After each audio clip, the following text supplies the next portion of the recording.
High dear friends, welcome back to sports dictator channel. IPL 2025 జరగడానికి ఇంకొక 2 నెలల time ఉంది.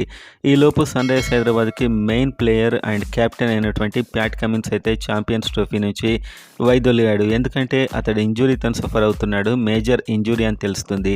అందుకే వాళ్ళ కోచ్ కూడా అతనికి రెస్ట్ కావాలి కాబట్టి అతన్ని ఛాంపియన్స్ ట్రోఫీ నుంచి తీసేయడం జరిగిందని చెప్పాడు. సో మొత్తానికైతే ఇంజురీతో ప్యాట్ కమిన్స్ దూరం అయ్యాడు. ఐపీఎల్ వరకు ఆడతాడు, ఎందుకంటే ఛాంపియన్స్ ట్రోఫీ అయిన వెంటనే ఒక 10 రోజుల్లో ఐపీఎల్ అయితే స్టార్ట్ అవుతుంది. ఆడతాడా లేదా అనేది అండ్ రిప్లేస్మెంట్ కూడా ఎవరున్నారు ప్లేయర్స్ అనేది వీడియోలో చూడబోతున్నాం. వీడియోని లైక్ చేసి కామెంట్ చేయండి. ఒకవేళ ప్యాట్ కమిన్స్ ఆడకుంటే ఇప్పుడు చెప్పే ప్లేయర్స్లో ఎవరు రిప్లేస్ చేస్తే బాగుంటుందో. అండ్ అదేవిధంగా ఐపీఎల్ అండ్ అన్ని క్రికెట్ అప్డేట్ కోసం వెంటనే సబ్స్క్రైబ్ చేసుకోండి, మెయిన్గా ఎస్ఆర్హెచ్ అప్డేట్స్.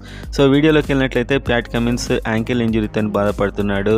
అండ్ ఆ తర్వాత వరల్డ్ టెస్ట్ ఛాంపియన్షిప్ ఉంది, దాంట్లో ఖచ్చితంగా ప్యాట్ కమిన్స్ ఆడాలని ఆస్ట్రేలియా భావిస్తుంది. సో ఐపీఎల్ మేబీ అతనికి వాళ్ళు ఎన్ఓసి ఇవ్వకపోవచ్చు, నో అబ్జెక్షన్ సర్టిఫికేట్, ఎందుకంటే వరల్డ్ టెస్ట్ ఛాంపియన్షిప్లో అతడు చాలా కీలకం వాళ్ళకి అండ్ ఇంజురీతో కూడా సఫర్ అవుతున్నాడు. కాబట్టి ఈ న్యూస్ అయితే నేషనల్ మీడియాలో వస్తుంది. ఒకవేళ ప్యాట్ కమిన్స్ కనుక ఐపీఎల్ ఆడపోయినట్లయితే ఎవరున్నారు రిప్లేస్మెంట్కి? విదేశీ ప్లేయర్స్.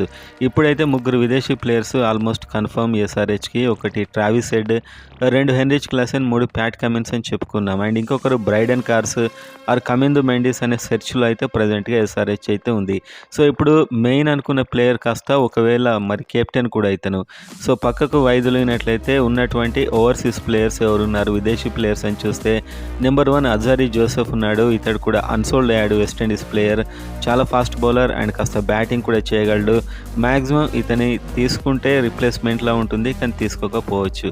అండ్ నెంబర్ 2 సికందర్ రజా ఉన్నాడు, స్పిన్ వేయగలడు, బ్యాటింగ్ కూడా చేయగలడు, కానీ అంత పర్ఫెక్ట్ రిప్లేస్మెంట్ అయితే కాదు. ఇతడు అన్సోల్డ్ అయ్యాడు ఈ సీజన్లో. అండ్ ఇంకొక ప్లేయర్ ఆస్ట్రేలియాకి సంబంధించిన స్టీవెన్ స్మిత్, మంచి బ్యాట్స్మెన్ అండ్ కెప్టెన్ కూడా చేయగలడు అండ్ స్టాండ్ ఇస్తాడు, క్రీజ్లో చాలాసేపు ఉంటాడు.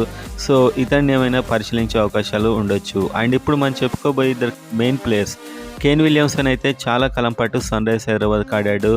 2 కోట్ల బేస్ ప్రైస్తో వెళ్ళి అన్సోల్డ్ అయ్యాడు ఈ సీజన్లో. సో కేన్ విలియమ్సన్ ఆల్రెడీ ఎస్ఆర్హెచ్ని విడిచిపెట్టాడు. సో ఇతన్ని కన్సిడర్ చేస్తారా లేదా అనేది మాత్రం అనుమానమే. అండ్ వస్తే మాత్రం చాలా ఫెంటాస్టిక్గా ఉంటుంది. సో ఇదంతా ఒకవేళ ప్యాట్ కమిన్స్ కనుక ఐపీఎల్ ఆడనట్లయితే మ్యాక్సిమం ఆడతాడనే మనం కోరుకుందాం. అండ్ డేవిడ్ వార్నర్ కూడా అన్సోల్డ్ అయ్యాడు, కానీ ఆల్రెడీ రిటైర్మెంట్ ప్రకటించాడు. సో ఈ టైంలో అతన్ని మళ్ళీ తీసుకునే అవకాశాలు కూడా చాలా కష్టమే. సో పర్ఫెక్ట్ రిప్లేస్మెంట్ అయితే ప్యాట్ కమిన్స్కి ఎవరు ఇవ్వలేరు. అండ్ అంత ఇంతో బెటర్ అయితే మాత్రం కేన్ విలియమ్సన్ అని చెప్పొచ్చు. కానీ ఎస్ఆర్హెచ్ ఆల్రెడీ విడిచిపెట్టిన ప్లేయర్ని తీసుకుంటుందా లేదా అని చూడాలి. ఇది ఒకవేళ ప్యాట్ కమిన్స్ ఐపీఎల్ ఆడపోయినట్లయితే మనకు నేషనల్ మీడియాలో వస్తున్న న్యూస్ ప్రకారమే ఇదంతా నేను చెప్పాను ఫ్రెండ్స్.